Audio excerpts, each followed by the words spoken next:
Hello everyone, today I'm about to simply go ahead and teach you how you can use your Dropbox. So this is going to be a basic beginner's guide, so feel free to watch the video to the end. And with that being said, let's get straight into the video. So first of all, go to any browser you want and simply search for Dropbox, and I hope you have already signed up and logged in into your account. But if you haven't already, I have already made previous videos on this, so go ahead and watch those and come back. So first of all, once you open your Dropbox, this is the page you're going to be seeing. And now if you want to go ahead and upload any files, you want to click on this upload and click on files or folders. So you can go ahead and upload either files from your PC, or you can also go ahead and upload folders from your PC right over here.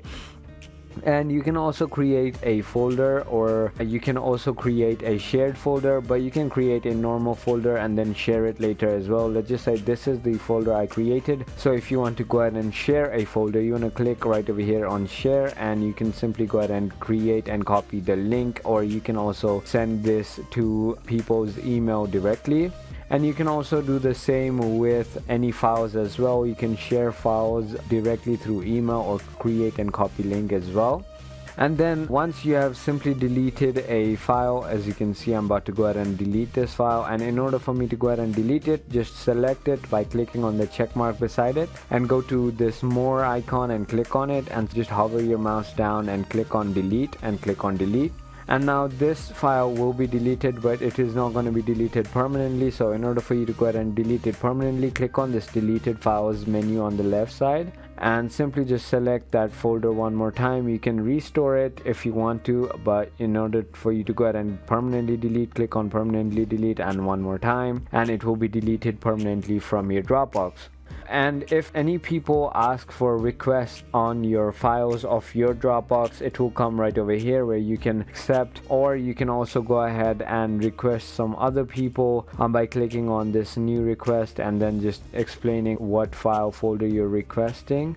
And you can simply go ahead and click on recents, and it will basically show you all the recent files that you have uploaded. And the home is the normal page, as you can see. And yeah, that is about it on how you go ahead and use your Dropbox. But if you want to go ahead and change your password and stuff, you can click on your account name on the top right and click on settings, and you will see all these settings right over here on security, changing password and stuff like that. You can also try security checkup and stuff, and you can connect other applications through here. So that is about it on how you can go ahead and use your Dropbox. So if you thought this video was informational, feel free to hit that subscribe button, hit that like button, and comment down below what video you want me to make next. And with that being said, thank you so much for watching.